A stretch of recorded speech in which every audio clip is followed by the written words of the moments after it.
Like when you're in a field and you're taking these 10 plants, say like it's 160 acres of corn, how many areas should you do a root dig? So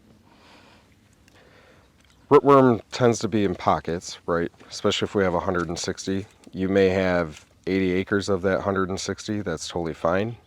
You may have 40 that might be leaning a little bit, but isn't, is still standing okay. And then you may have another 40 that is completely flat on the ground or goosenecked. So what I would do is target those areas that are goosenecked, because those are going to be where your worst feeding is, right?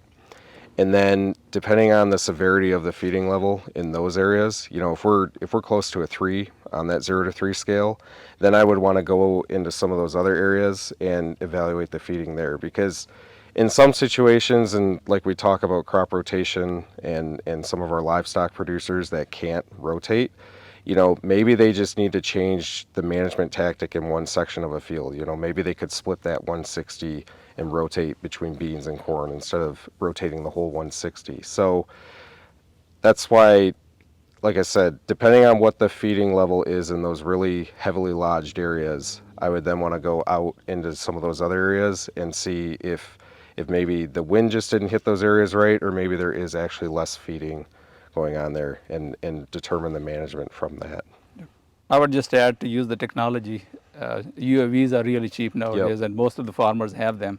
So use it, because there's no way you can have that vision of looking at 160 acres or Yep. bigger fields.